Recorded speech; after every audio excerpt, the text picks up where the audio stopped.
The subject of my thesis primarily revolves around identity politics and queer symbology, focusing on the queer flag and its relations to language and semiotics. Their ever-evolving character and inherent contradictions make me wonder whether, as a strategy of trying to get a grasp of such a complex subject, I should see it more as an explanatory journey rather than a quest for answers. Therefore, I am very conscious that merely sticking to one title has its limitations, and I'm even wondering whether the title of the thesis should change as I go along, reflecting the ephemeral nature of queer culture. Let me start by telling you about my own experience with flags. I would like you to picture in your mind the image of two individuals holding a flag in their living room. These two individuals were very much aware that the mere act of holding that piece of fabric could lead to real trouble. These two individuals were my grandparents, the parents of my mother. They were taking photographs of themselves holding the Basque flag. I asked my mother whether she could find this picture and send it to me, but she told me she couldn't find it. It's probably lost somewhere in a drawer up in the attic. How ironic that something that was meant to be hidden and treasured actually ended up vanishing altogether. To me, it doesn't really matter. Even though I cannot show you the picture, what I can do is describe it from my memory. Each object, every detail of the room, the expression on their faces, and their body language are engraved in my memory. Even now, speaking about it, it feels like I am actually holding the picture right now. What was it about that image that struck me so much? What was moving them to do such a thing? How could such a simple demonstration say so much about the identity that was stolen from them? How was life at the time, knowing that at any time anyone could out you as a traitor of the regime? And how could something so small, a mere piece of fabric mostly hidden in a drawer, hold such a tremendous, rewarding feelings for its owners? Of course, having to hide the Basque flag meant so much more than merely hiding the Basque flag. With it comes a loss of language, traditions, and costumes that still have its impact till this very day. This event, which is part of my life and my upbringing, is an important reason why I'm questioning and scrutinizing another symbol that supposedly meant to help me define and construct my own identity. I am talking about the queer flag. Aside from the obvious inherent positive influences of queer symbology in establishing sexual liberation worldwide, I want to look somewhere beyond the rainbow. I am keen to examine what's left in the margins, what cannot be seen. The arguably hypnotic, ever-friendly character of the rainbow flag would almost make it impossible to identify any potential flaws in it. That said, I want this presentation to be an acknowledgement of the limits of my own awareness about queer history and a powerful analysis that can transform the way a community presents or projects itself. What is hidden behind the queer flag's colorful, stripy, ever-smiling rectangle? One reason for wanting to explore this theme are a number of recent events which underline its topicality.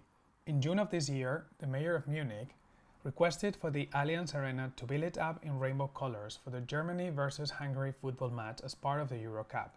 His motivation for doing it was to show solidarity with the LGBTQ+ community following Hungary's recent legislation banning content promoting gender change or homosexuality within the school curriculum. His request was controversially declined by the UEFA. Following this event, a few weeks later, a Danish supporter attending the Euro Cup quarter-final in Baku, Azerbaijan, had his rainbow flag confiscated by security guards at the stadium. His motivation for bringing the flag to the stadium was a direct response to UEFA's shameful refusal to light up the stadium in Munich. In addition, last August, a complex housing more than 100 students in Amsterdam was set on fire because of several queer flags that were hanging outside the building. Due to the fire, everyone living in the building had to be evacuated. Various queer flags that were hanging inside the building were burned down on purpose by the perpetrators as well. This led to a massive outpouring of support for the LGBTQ+ community, and an explosion of queer flags appeared in Amsterdam's cityscape as a result. In truth, the list goes on and on. This is but a handful of examples illustrating the political instrumentalization of the queer flag in recent times. The queer flag has a thermometer of the level of sexual liberation, civil rights, and cultural freedom that a society has managed to achieve.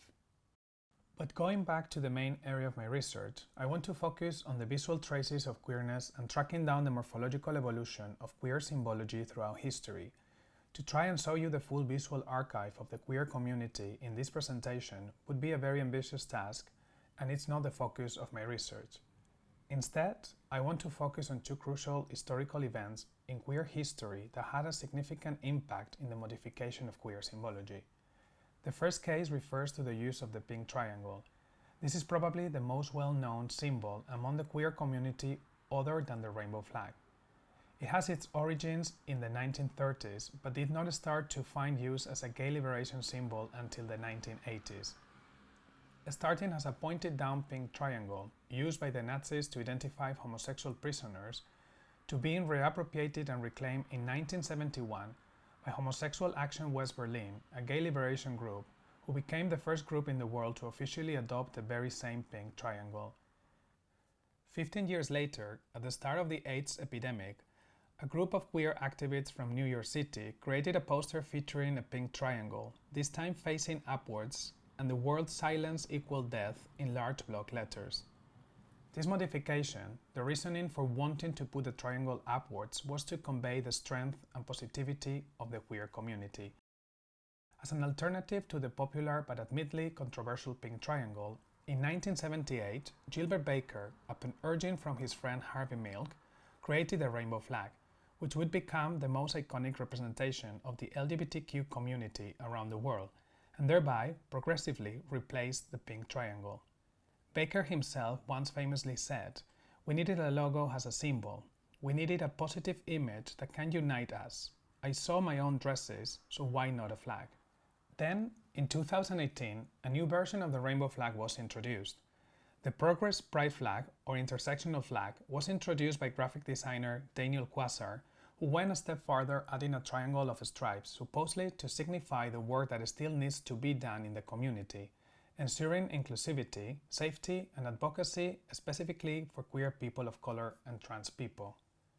Of course, I understand that these mutations are the direct results of the progressive achievement of collective rights and the reflection of the fluid, ever-changing characteristics of the queer community. However, this last design, this reintroduction of the controversial traumatic pink triangle, does beg a question, which brings me to the core of my topic. If you were to do a quick research into the discussion surrounding the introduction of this new flag, it becomes obvious that it's met with a lot of criticism. In short, why has the traumatic triangle been recovered and reincorporated into a new, supposedly progressive symbol for the queer community? Why did they choose to focus particularly on adding colors relating to transgender identity and the Black community, when there are also many other identities gathered under the LGBTQ+ umbrella? Is this progressive flag attempting to point to the future, or it is inevitably taking us back into the past? What is this new flag taking us? My thesis is built upon these questions, and the potential structure for my thesis is divided into three sections.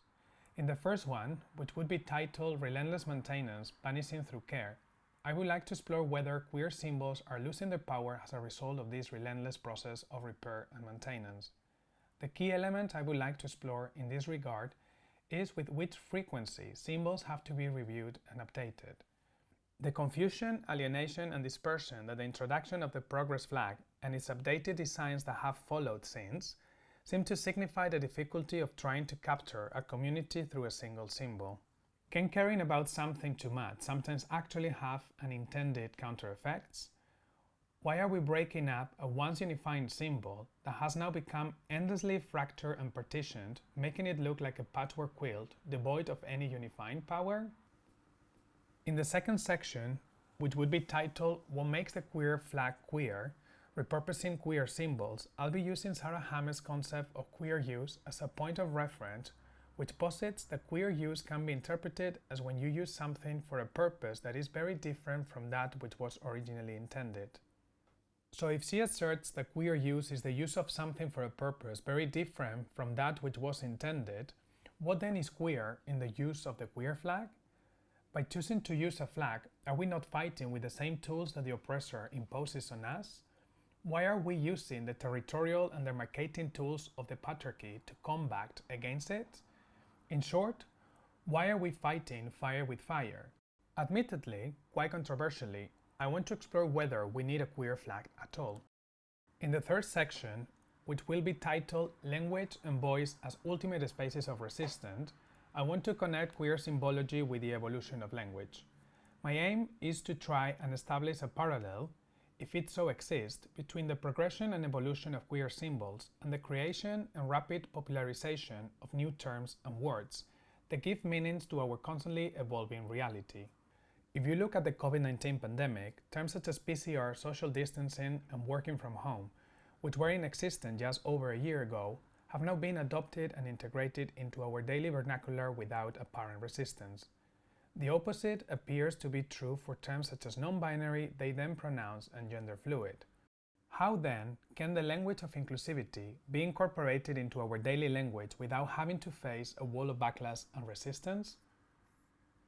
Although I'm not quite sure yet where the discussion will take me, what I am sensing in general is that there is a need for us to sometimes pause, to take a breath, and to thoroughly consider whether constantly making changes to the rainbow flag might not accidentally foster racist, ethnocentric, and transphobic thinking.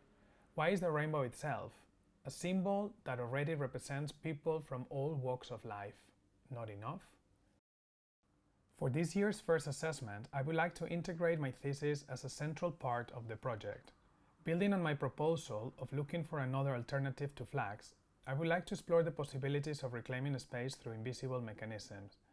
Based on secret queer codes and languages, I would like to explore alternative speculations where language replaces visual symbology.